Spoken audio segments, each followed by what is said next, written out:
Hi, this is Mel Grosvenor, and we are going to be looking under logs for different critters. We're going to get our hands dirty today, or at least I am, and you're going to get to see some of the things that live underneath the rotting logs. This is moss growing on the log, and so there are things that you will see that help to make the log decompose. And the cool thing about it is nothing in nature goes to waste. Everything eventually will turn to soil, which is nutrient rich for new plants to grow. And so this moss is helping in that process. All right, let's see if we can find anything good under here. Well, we've got worms. Now, worms are one of the first things I usually expect to find under a log. Here's several of them. And these little guys do help to aerate the soil as they make tunnels. And that enables plants to grow because it gives the soil some places for moisture and for the roots to spread out. So they are kind of, beneficial, and they're also a food source. A lot of animals like to eat worms. All right, we'll see what's under this one. Maybe. Or not. Oh, no, we got it. Oh, hey, look at that. We've got a red-backed salamander. This little guy is missing just the tip of his tail. Oh, there he goes. Oh, here's something good. If you can get in there, see these little round things. These are slug eggs. And slugs and snails kind of have similar looking eggs. That's what those are. That's pretty cool. Let's see if we can see anything else under here. Not really. Oh, what do you see? See something? Oh, hey, another redback salamander. So my hands are moist, and I put the log down, but now I'm just going to set him beside his log so he can go back underneath where he belongs without getting crushed. So this is a millipede. And there are millipedes and centipedes underneath the logs, and they vary in a few different ways. First of all, a millipede is going to be eating dead plant material. They are generally going to roll up in a ball just like this if there's anything that's a threat to them. And eventually he may decide that I'm not a threat and he might start crawling around on me. And if that was the case, you might be able to see that they have a lot of legs. Now, millipedes actually have twice the amount of legs as centipedes. For each one of those little lines on their body, those little segments, if it's a millipede, it has a pair of legs on each side. And if it's a centipede, there'll just be one on each side. So you get a lot more legs with millipedes. Also, millipedes are generally not going to harm you unless you decide to eat them, or sometimes some of them you don't want to handle. They have some toxic chemicals sometimes that ooze out, but centipedes are the ones that can bite you. And some species of centipedes, their front legs are actually part leg, part poison fang. Now, most of the ones around here are not going to do a whole lot of damage to you, but in other parts of the world, they can be kind of dangerous. I'm going to see if I can get this little guy to unravel a little bit. Although, as I mess with him, he's less likely to feel safe, and he might decide not to move. But you can kind of see those little legs there. Let's see if we can unravel him some. See all those cute little legs. Okay, we've got this millipede, and it is going places. It's really cool to see those little legs and how they move like a wave. So we found tree ears. Tree ears are actually a fungus that look just like a human ear. And they feel kind of fleshy like an ear. And when they get dried up, they kind of shrink and they kind of get like a dried up burnt potato chip. But if you put them in water, they will eventually just bubble back up into a large form like this. And it does feel and look just like an ear. This is tree ear. We've got some beetle larvae. These little guys are going to turn into beetles, and there's all different kinds. One of the most notorious ones around here is the emerald ash borer. That is not what these are. These are going to, wow, look at all the little millipedes too. There's all kinds of cool stuff. But these guys are going, as you see, this is already a dead log. When the emerald ash borer is going to tunnel underneath living trees. So most of our native beetles are beneficial. They're helping to kind of decompose a little bit, and they're also a food source for a lot of different things like salamanders and other critters that like to be underneath the logs. Alright, so I found a slug. This is a leopard slug, and it's really pretty cool. It's starting to stick its little eye stalks out there. This is one of the few creatures I know of that if it loses an eye, it can grow back a working eyeball. That's pretty cool. Now these guys can actually slide across things that would be troublesome for other animals. They could glide over broken glass. They can go over spider webs without getting stuck. And the way they do that is this slime that you can see in my hand. They actually glide on the slime. So there's a layer of that between their soft body and where they're climbing and sliding. So they can actually, go places that you might not expect because of their soft body. They are similar to snails, but of course you don't see a shell on these guys. And they're kind of fun. My German may be a little off, but if I remember right, the German word for a snail is Nachtschnecke, which means naked snail, which I think is kind of cool. These guys are going to help decompose. They like to eat rotten leaves and vegetation. And they actually have a mouth part, their tongue is called a radula, and it's actually made up of kind of like little teeth, sort of, that help them to kind of chew through leaves as they slide around on them. They are actually one of the favorite food sources for lightning bug larvae, firefly larvae. They will eat these little guys, which, you might not think of that. You see fireflies at night and they seem very innocent, but as a larva, they are voracious predators of snails and slugs. All right, I'm going to put this little guy back, and I know this is a corny joke, but I am going to tell him to make like a booger and stick around. And here is our little booger sticking around. You can see his eye stalks are all the way out, and he's probably wondering, why did I get up in this tree? I'm going down to the ground where I was found before. So we gave the slug a few moments just to kind of get used to being up in the tree and not being held, and he is now moving slowly. You can kind of see a little bit maybe his slime trail, and his eye stalks are out. And I am going to do him a favor and put him back down in the leaf litter and the rotten logs where he came from, so that he's not an easy target for a predator right now. Ooh, hey, here's something neat. It's too bad that you aren't here with me. This is another millipede, and this one with the bright reddish color, it will actually make a nasty smell. And if you kind of shake them up in your hand just gently, you can smell it. Wow. I'll let my cameraman smell that. That is one of their defenses, and it does kind of keep the predators at bay. So in addition to rolling up, this little guy, I like to call them stinkers. This little guy definitely lives up to my nickname. So logs are decomposing and they are turning into soil. And kind of a neat thing about it is sometimes you can actually squeeze water. Little drops of water are coming out of that, almost like a sponge. And if I crumble it, it looks just like soil. And over time, with weather, the water that breaks it down and all the little critters that are in there tunneling around, some of them eating some of this is going to turn into soil. And it's very nutrient-rich soil, which is very beneficial to the plants that live in this forest. So this is just a random find, and I don't know if this is from last year or exactly what, but this is a hummingbird nest.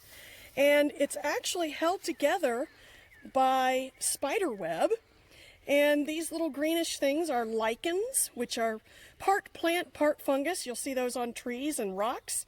And the whole nest would have been about this big. It's kind of fallen apart. But what's neat with the spider web in there, when the chicks are born, as they grow, the web makes this kind of a stretchy nest so it can expand with the growing chicks. It's really, really neat. You don't see these very often. I just happened to look down and noticed it. Yeah, let's see what's here. Ooh, this one's really rotten. Little spider web. Oh, there's a little spider. You'll often find spiders underneath logs. Gives them a good shelter. We also have quite a few little millipedes hanging out there. That's pretty neat. I'm going to dig a little deeper, see what else we might be able to find. And this is just like rich soil. It was a log, it was a tree, now it's very good soil. I don't know if we're going to find anything else, but it's always worth looking. And a good friend of mine had wonderful advice. When you look, you want to look once and then look again. Because a lot of times you'll lift up a log and you might miss something because of the camouflage, or, you know, you just overlooked it. So it's always good to give it a good look. Oh, we have another redback salamander, and here is a centipede. This guy's going to be really fast, and because centipedes are more likely to bite, I'm going to be gentle and careful with him, because these guys, unlike the millipedes, centipedes are carnivores. They are predators of other small insects and worms and things like that. So they can bite. You gotta sort of be careful. And it has only one leg on each side per segment, whereas the millipedes would have two. So pretty cool stuff. And worms as well. So we found yet another redback salamander. This has got to be the biggest one, I think, so far. And there's lots of nice moist leaves under here. So I'm going to get my hands wet and just show you how big this one is. That's about as big as they get. And you might see that there's not a lot of red on this one. It's a little bit more of a grayish color.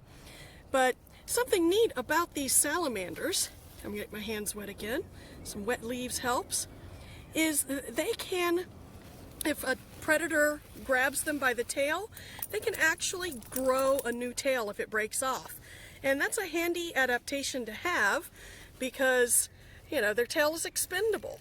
So we want to be careful when we're handling these. First of all, you want to make sure your hands are wet because they do not have lungs. They breathe through their skin, and their skin needs to stay moist. If you don't have wet hands, you could, dry them out a little bit, wick away their moisture. So I'm kind of using some wet leaves to keep my hands from being too dry for him.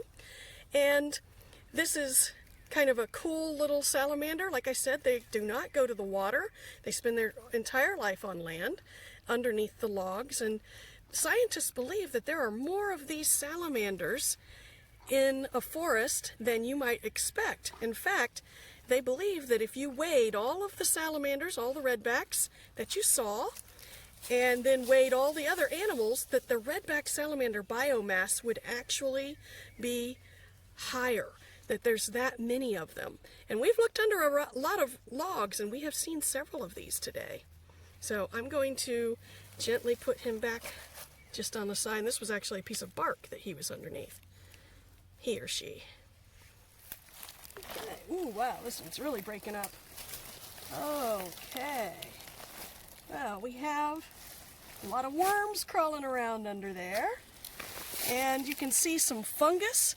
This is the kind of like the root system of a fungus. When you see the mushroom, that's actually the fruiting body. Most of the fungus is actually underground, and they form these long, kind of fibrous tissue pieces. And here's another example of that, how the water can come right out of some of this wood when you squeeze it, which is pretty cool. Let's see if there's anything else down here. Lots of wet, squishy wood. Look at that water. Just coming right out like a sponge. And that's another reason why we want to keep this over the top of it. Put it back.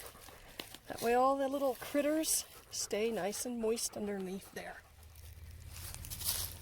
So this is evidence of a predator getting into a rotten log to find something to eat.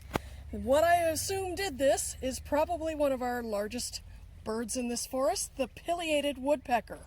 It's a woodpecker about the size of a crow with a kind of a flare of red feathers on the head. It's the one Woody Woodpecker was patterned after.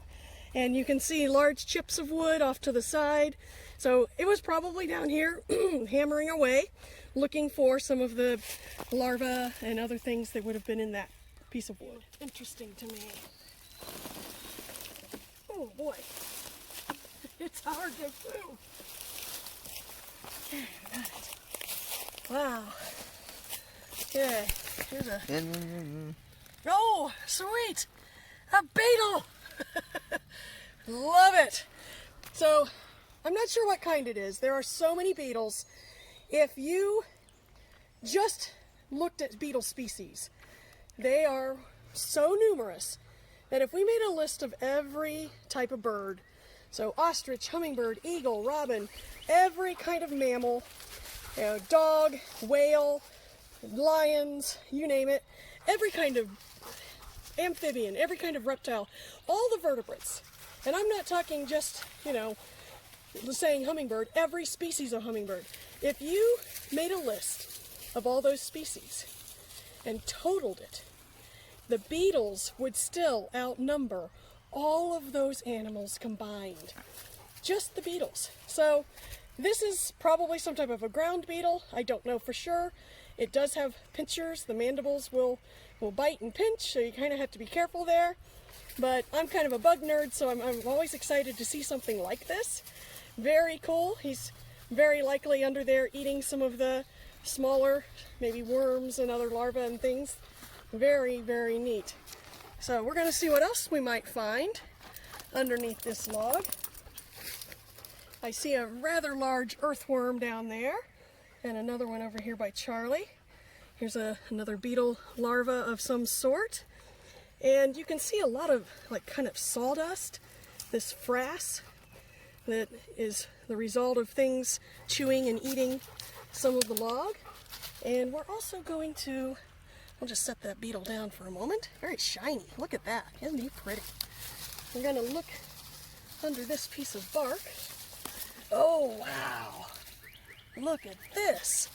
Here's a night crawler. Nice big, you know, if I was a fisherman, I would definitely want that for bait. Very cool. Yeah, nice big worm. So there's a lot to see under here. I knew this was going to be a neat log. Let's see what else we have. Anything good? Lots of sawdust here. There's a tiny spider. Oh, look, another one of those beetles. Right here. Another one. Oops. And they like to be under these logs. Probably this is where it was spending the winter, just to kind of keep itself safe. And now that it's spring, they're probably a little bit more likely to be out and about. And you can see lots of things have been tunneling under here and chewing and decomposing this wood, turning it into very good soil for new plants to grow.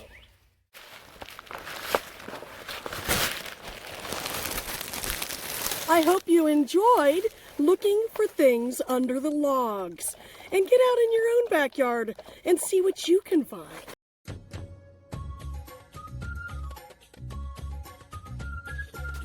Go on. We gotta look under logs, Charlie. Look under log. Go. Go somewhere. No? Oh, come on. Good boy.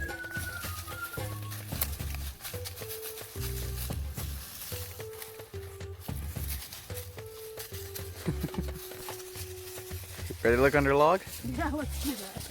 I hope that you leave it alone. Charlie.